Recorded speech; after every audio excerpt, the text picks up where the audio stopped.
This channel does not promote any violent, harmful, or illegal activities. All content provided by this channel is meant for an educational purpose only. আছে বরাবরই নেপাল হচ্ছে অন্যতম পর্যটনের জায়গা।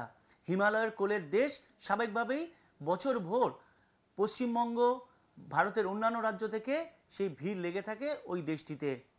কিন্তু এবার সেই দেশের ছবি অন্যরকম, আর সেখানে গিয়েই আটকে পড়লেন কুশল মজুমদার। পূর্ব রেলের শিয়ালদহ ডিভিশনের আধিকারিক অমল মজুমদারের একমাত্র ছেলে কুশল মজুমদার স্ত্রীর সঙ্গে নেপাল ঘুরতে যান 5 তারিখ, আর তারপরই সেখানে পড়েছেন আটকে। স্বাভাবিকভাবেই উদ্বেগে তার পরিবার। আমি সরাসরি অমলবাবুর কাছে চলে যাব। অমলবাবু, কবে গিয়েছেন আপনার ছেলে এবং শেষ কখন কথা হয়েছে, কি পরিস্থিতি বলে জানাচ্ছে আপনাকে? আমার ছেলে গত শুক্রবার অর্থাৎ 5 সেপ্টেম্বর কলকাতা থেকে মিথিলা এক্সপ্রেস করে নেপালের উদ্দেশ্যে রওনা হয়েছে। ওরা রক্সৌল হয়ে 6 তারিখে ওরা নেপালে পৌঁছে গেছে এবং নেপাল থেকে ট্যুর অপারেটর ওদেরকে বিভিন্ন জায়গায় ঘোরাতে নিয়ে যাবে বলে সেরকম প্ল্যানিংয়ে গেছে। এরপরে ছেলের সঙ্গে ডাইরেক্টলি কথোপকথন কিছু হয়নি আমাদের, কারণ মোবাইল নেটওয়ার্কও পাইনি, কিন্তু থ্রু হোয়াটসঅ্যাপ এবং ওয়াইফাই চ্যানেল মারফত হোয়াটসঅ্যাপে ওর সঙ্গে কথা হয়েছে। তো তখন অবধি শনিবার রবিবার পর্যন্ত মোটামুটি তার সঙ্গে যোগাযোগ করেছি এবং কথা বলেছি, ভালো আছে এই কথা জানা গেছে। পরবর্তীকালে যখন নেপালের পরিস্থিতি উদ্বেগজনক হয়ে উঠেছিল তখন কালকে রাত্রেও যোগাযোগ করেছি। তো ওরা এখন আমাদেরকে জানিয়েছে মানে হোয়াটসঅ্যাপ মেসেজেই আমি যা জানতে পারছি, এবং হোয়াটসঅ্যাপ মেসেজ মারফত তার সঙ্গে আমাদের যোগাযোগ বা কথাবার্তা হচ্ছে, যে জানাচ্ছি যে ওরা এখন বর্তমানে পোখরায় আছে এবং পোখরায় ওরা একটি হোটেলে রয়েছে, যা ট্যুর অপারেটর ওদেরকে যে হোটেল প্রোভাইড করেছে সেই হোটেলে ওরা অবস্থান করছে, আমার ছেলে এবং তার স্ত্রী। আর কথোপকথন কিছু ডাইরেক্টলি হচ্ছে না, কনভারসেশন কিছু চলছে না। কতটা চিন্তায় রয়েছেন, কতটা উদ্বেগে রয়েছেন? প্রচণ্ড চিন্তায় রয়েছি এবং ভগবানের কাছে আশীর্বাদ প্রার্থনা করছি যত তাড়াতাড়ি সম্ভব আমার ছেলে এবং ছেলের বউ যাতে আমার দেশে ফিরে আসে এবং যেন কোনো রকম ক্ষতি বা কোনো রকম ইয়ে না হয়। কবে ফেরার কথা ছিল?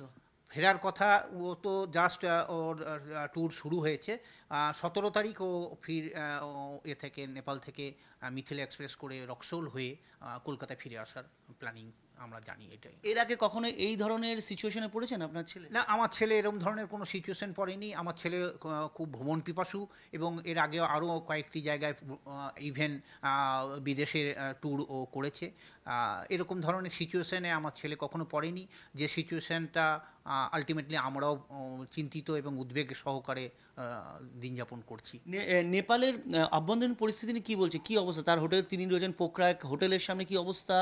এলাকার পুলিশ প্রশাসন থেকে কতটা আশ্বস্ত করা হচ্ছে?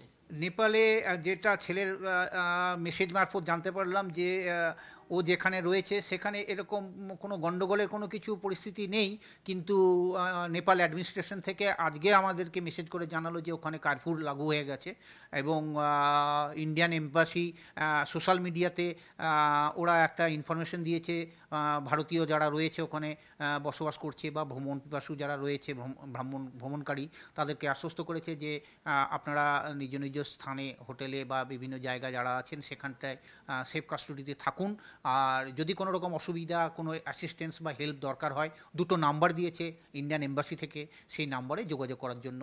সেটা আমার ছেলে জানিয়েছে যে সেটা ফোন নাম্বার 2টো কেপ্ট করেছে। হোটেল থেকে টেক কেয়ার করছে, যে হোটেল থেকে বা ট্যুর অপারেটর তারা কি টেক কেয়ার করছে? হোটেলের আমার ছেলেকে আমি মেসেজে করলাম যে খাবার দাবার বা অন্যান্য রকম ধরনের কোনো অসুবিধা হচ্ছে কিনা, তো আমাকে ছেলে বলেছে যে না, খাবার দাবারের কোনো অসুবিধা হচ্ছে না, হোটেল মোটামুটি ঠিকই আছে, হোটেল আমাদেরকে প্রোটেকশন দিয়েই রেখেছে মোটামুটি।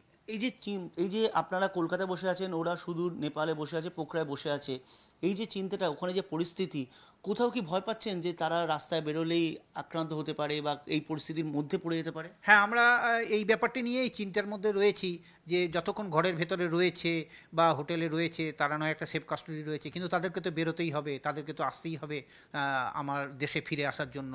এই রাস্তায় কি হবে এসব নিয়ে খুব চিন্তার মধ্যে রয়েছে, আমরা খুব উদ্বিগ্ন। আমি এবং আমার স্ত্রী অর্থাৎ ছেলের মা দুজনে খুবই চিন্তিত। নিদ্রাহীন কাটছে অমল মজুমদারের, এবং স্বাভাবিকভাবেই ছেলে যখন এত দূরে আটকে পড়ে রয়েছেন, শুধু ছেলে নয় পুত্রবধূও স্বাভাবিকভাবেই তারা যে স্বস্তিতে থাকতে পারবেন না, এটাই স্বাভাবিক।